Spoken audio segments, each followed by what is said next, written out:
जिसका नाम है द पावर ऑफ नाउ।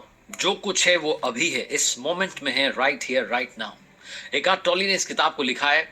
उनकी कहानी अगर शुरू से शुरू करें तो अपनी लाइफ में बहुत परेशान रहते थे, डिप्रेस्ड रहते थे।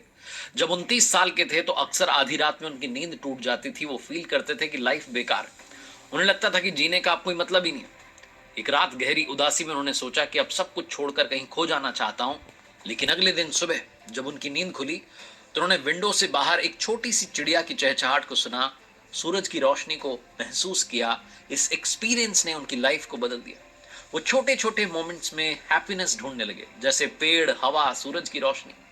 जब उनसे लोग बात करते और पूछते कि आपकी हैप्पीनेस का सीक्रेट क्या है, तो वो कहते कि हैप्पीनेस तुम्हारे अंदर है, बस तुम्हारे दिमाग में बहुत शोर है जो तुम्हें इसे महसूस नहीं करने देता।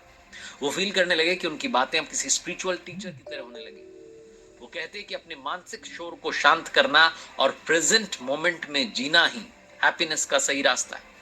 अगर मैंने अपनी लाइफ में हैप्पीनेस पाली तो आप भी इसे पा सकते हैं, आप भी उस शांति को पा सकते हैं। द पावर ऑफ नाउ किताब के उन 10 चैप्टर्स की बात करूं उससे पहले स्वागत करता हूं मैं आरजे कार्तिक। लर्निंग सीरीज में सीखोगे नहीं तो जीतोगे कैसे, इस किताब के बारे में और डिटेल में बात करें उससे पहले कहानी सुनाता हूं।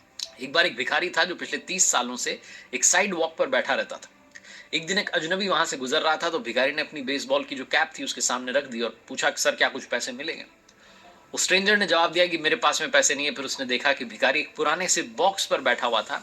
तो उसने पूछा भाई ये क्या है, तो भिखारी ने कहा एक पुराना बक्सा है, काफी टाइम से यहाँ पड़ा, इसी पर आकर के बैठ जाता हूँ। उस स्ट्रेंजर ने फिर पूछा कि क्या आपने कभी इसे खोल करके देखा। भिखारी ने कहा इसमें खोलकर देखने वाली क्या बात है, इतना पुराना बक्सा है, क्या मिलेगा इसके अंदर। अजनबी ने 2-3 बार फोर्स किया कि नहीं एक बार देखो तो सही। पुराना बक्सा था, बड़ी मुश्किल से खुला। भिखारी ने जब उसे खोला तो चौंक गया। उस बॉक्स में सोना भरा हुआ था, गोल्ड से भरा हुआ था, जिस पर आकर के भिखारी रोज बैठ जाता था और भीख मांगा करता था। ये कहानी पता है क्या बताती है कि हम भी वैसे ही बाहर की दुनिया में खुशी तलाश रहे हैं, सुख तलाश रहे हैं, कभी अंदर नहीं तलाशते। हमेशा बाहर से प्यार की, खुशियों की उम्मीद लगा के बैठे होते हैं। असली खजाना हमारे अंदर। असली खजाना क्या है? वो है अपने भीतर की शांति को महसूस करना। और ये किताब इसी बारे में बताती है। अपने असली स्वभाव को स्वीकारना, अपने प्रेजेंट को जीना और बिना पछताए, बिना फ्यूचर की टेंशन लिए आज में, इस मोमेंट में, now, the power of now को समझना। एक बार अगर आपने ये खजाना पा लिया तो बाहर की चमक धमक आपको ज्यादा परेशान नहीं करेगी। आप अपने अंदर ही इतने मस्त हो जाएंगे कि आपको बाहर की दुनिया भी अच्छी लगने लगेगी। आप समझ जाएंगे कि जो कुछ है वो अंदर है, जो कुछ है वो अभी है, इस मोमेंट में है। तो आइए बात करते हैं उन 10 चैप्टर्स की, उन 10 चैप्टर्स की जो एकार्ट टॉली की किताब हमें बताती है। Eckhart Tolle the power of now एक बहुत ही फेमस स्पिरिचुअल बुक जो है, उनकी किताब है जिसमें कि दुनिया भर में मिलियंस ऑफ लोगों की लाइफ को इस किताब ने ट्रांसफॉर्म किया है। ये बुक हमें प्रेजेंट मोमेंट में जीना, इनर पीस और स्पिरिचुअल अवेकनिंग का जो एक्सपीरियंस है वो देती है। और ये किताब एक प्रैक्टिकल गाइड। एकार्ट टॉली ने अपनी पर्सनल स्ट्रगल से ये सब सीखा है और एक दिन उन्हें रियलाइजेशन मिली कि पीस सिर्फ प्रेजेंट मोमेंट में ही मिल सकती है।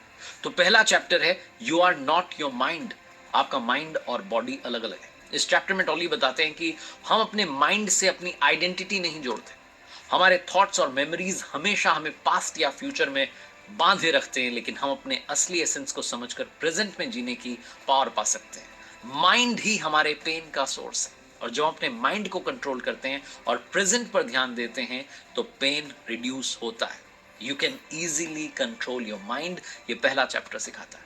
दूसरा चैप्टर इस किताब का है consciousness, the way out of pain. दर्द से निकलने का रास्ता क्या है? कॉन्शियसनेस यानी कि अपने प्रेजेंट मोमेंट के साथ जागरूक बनना, दर्द से बाहर निकलने की चाबी है। जब आप अभी आ जाएंगे, इस मोमेंट में आ जाएंगे, तो अभी तो कुछ भी नहीं घट रहा है। जो घटा है वो पास्ट में घट चुका है, या जो घटने वाला है फ्यूचर में घटने वाला है। अभी तो सब कुछ ठीक है। इस मोमेंट को जब आप जीना शुरू करेंगे, इस मेथड पर जब आप फोकस करेंगे, तो आप प्रेजेंट में आ जाएंगे। तीसरा चैप्टर है moving deeply into the now, यानी कि वर्तमान की तरफ बढ़ना। एकार्ट टॉली कहते हैं कि प्रेजेंट मोमेंट ही असली रियलिटी और हमारा माइंड हमेशा हमें पास्ट में या फ्यूचर में उलझा कर रखता है। प्रेजेंट में जीने के लिए मेडिटेशन से बढ़िया टूल नहीं है जो आपके माइंड को चुप कर सकता है, पूरे तरीके से जागरूक करने में मदद कर सकता है। क्या आपने कभी सोचा है कि लोग जो है कार रेसिंग के लिए जाते हैं, माउंटेन क्लाइंबिंग के लिए जाते हैं, ऐसी एक्टिविटीज क्यों पसंद करते हैं? क्योंकि ये एक्टिविटीज उन्हें प्रेजेंट मोमेंट में, यानी कि वर्तमान समय में होने का एक्सपीरियंस देती है। आपको रीलुकअप फॉर